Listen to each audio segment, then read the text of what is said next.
Doctor مصدق ملک صاحب آج ابھی آرمی چیف جب انٹریکٹ کر رہے تھے تو انہوں نے ایک امپورٹنٹ سینٹنسز کچھ بولے جس سے مجھے لگا کہ ہمارا پلان ان لائنز پہ آگے بڑھ رہا ہے. ایک انہوں نے کہا کہ NCOC کی طرز کے اوپر ایک ادارہ بنایا گیا اور آئندہ یہ کچے گھروں کی جگہ پہ ہم پکے گھر بنا کے دیں گے, پری فیب گھر ہوں گے جو زیادہ عرصہ چل سکتے ہیں.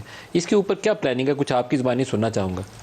جی مجھے یہ پری فیبریکیٹڈ گھروں کی پوری اسکیم کا تو اندازہ نہیں ہے. اگر چیف نے ذکر کیا تو یقینی طور پہ کوئی پروگرام ہوگا, لیکن میرے علم میں نہیں ہے کہ پری فیبریکیٹڈ, کیونکہ مجھے کچھ بہت زیادہ پتہ نہیں کہ پاکستان میں پری فیبریکیٹڈ گھروں کو بنانے کے لیے جو آپ کو پری فیبریکیٹڈ مٹیریلز چاہیے ان کی کس حد تک سپلائی چین موجود ہے جس کے نتیجے میں یہ بنایا جا سکتا ہے. ارتھکویک کے بعد اس طرح کی چیزیں مہیا کی گئی تھیں بعض علاقوں میں, تو دوبارہ امید ہے کہ اگر کوشش کی جائے تو ہم کر سکتے ہیں. اور اگر یہ ہو جائے تو ایک طرح سے لو انکم ہاؤسنگ کا بھی معاملہ جو ہے وہ بہتر ہونا شروع ہو جائے گا, تو یہ خوشائن چیز ہوگی.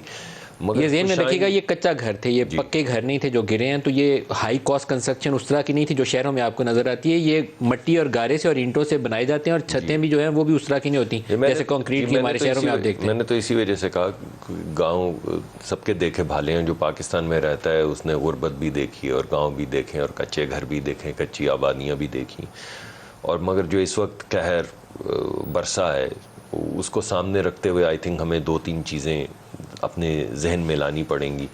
ایک تو ہمیں یہ بات سمجھنی ہوگی کہ یہ جو موسمیاتی تبدیلی جس کا ہم ذکر کرتے ہیں یا کلائمیٹ چینج ہے, یہ ایک ریئل میٹر ہے, اور اس کے نتیجے میں جس طرح گلیشیئرز میلٹ ہو رہے ہیں اور موسم تبدیل ہو رہے ہیں, ہمارے پاس جو پورا اپنے لوگوں کو تباہی سے بچانے کا طریقہ کار ہے وہ غالباً ہمیں ایک نئے سرے سے سوچنا چاہیے. کچھ سوچ بھی رہے ہیں لیکن مجھے لگتا ہے کہ اس کو زیادہ مؤثر کرنے کی ضرورت ہے, بہت زیادہ. ڈاکٹر صاحب پاکستان سے زیادہ مجھے لگتا ہے کہ جو بین الاقوامی دنیا میں اس کی واقفیت زیادہ ہے. آج جو برطانوی ہائی کمشنر ہیں انہوں نے ایک ٹویٹ کیا جس میں انہوں نے کہا کہ $18 ارب کا پاکستان پچھلے 10 سال میں کلائمیٹ چینج کی وجہ سے اکانومی نقصان اٹھا چکی ہے.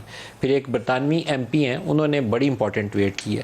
انہوں نے کہا کہ جو گرین ہاؤس گیسز کا امیشن ہے پاکستان سے وہ لیس دین 1% ہے, تو گلیشیئر میلٹنگ کی وجہ سے سب سے زیادہ تباہی پاکستان بھگت رہا ہے. تو یہ ہماری ساروں کا قصور جو ہے سزا اس کی ان کو مل رہی ہے. تو ایک ریئلائزیشن موجود ہے, ہمیں اس کے اوپر کیپٹلائز کرنا چاہیے. جی آپ بالکل ٹھیک کہہ رہے ہیں, کیونکہ پاکستان کی جو کاربن فٹ پرنٹ اپنا ہے ہمارا وہ بڑا لمیٹڈ ہے, لیکن پاکستان کی جو ولنریبلٹی ہے, جو پاکستان کا رسک ہے, پاکستان 6واں یا 7واں ہر سال تبدیل ہوتا رہتا ہے رینک, پاکستان 6واں یا 7واں سب سے زیادہ ولنریبل ملک ہے دنیا میں جو کلائمیٹک چینجز سے متاثر ہو سکتا ہے. اس کی وجہ یہ گلیشیئرز ہیں. آپ اگر دیکھیں تو پاکستان ایک ویلی کی طرح بچھا ہوا ہے ہمالائن فٹ پرنٹس کے اوپر, تو اگر گلیشیئر میلٹ کا ریٹ بدل جاتا ہے تو ہمارے جو کئی سو سال یا 100 سال پرانی براجز بنی ہوئی ہیں, کینال کا سسٹم بنا ہوا ہے, وہ اس گلیشیئر میلٹنگ ریٹ کے لیے تو نہیں بنا ہوا. تو نہ صرف ہماری جو کراپ پیٹرنز ہیں, ہماری جو ایگریکلچر ہے وہ تباہ ہو جائے گی, بلکہ ہمارا پورا براج اس کے اوپر آپ لوگ کام کر رہے ہیں. یہ ایمرجنسی بیسس پہ بنانا پڑتا ہے. ارتھکویک کے بعد میں یہ زور اس لیے دے رہا ہوں کہ ارتھکویک کے بعد امیڈیٹلی آپ انٹرنیشنل کمیونٹی کے پاس گئے تھے, انہیں نظر آ رہا تھا کہ کتنی تباہ حالی ہے, وہ آگے آئے, آپ کو کمٹمنٹس مل گئی فیو بلین ڈالرز کی.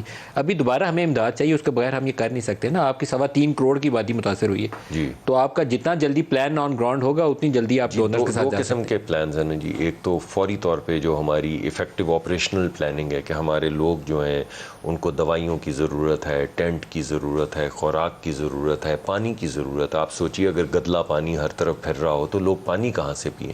اس کے بغیر تو زندہ نہیں رہ سکتے. اور آپ نے چھوٹے چھوٹے بلکتے ہوئے بچوں کی تصاویر دیکھی ہیں, ماؤں کی تصاویر دیکھی ہیں, لوگ بے آسرا ہیں, بالکل کوئی رہنے کی جگہ نہیں. ایک تو ہمیں آپریشنل پلان چاہیے, فوری طور پہ ریسکیو کا پلان چاہیے, فوری طور پہ ان کے رہنے کا سیفٹی کا پلان چاہیے, اور پھر ایک ہمیں ذرا میڈیم ٹرم اور لانگ ٹرم پلان چاہیے کہ یہ تبدیلیاں تو ہوتی رہیں گی موسم میں, تو کیا ہم آنے والے وقت کے لیے, اگلے سال کے مانسون کے لیے, اگلے سال کی فلڈنگ کے لیے تیار ہیں؟ ہماری براجز تیار ہیں؟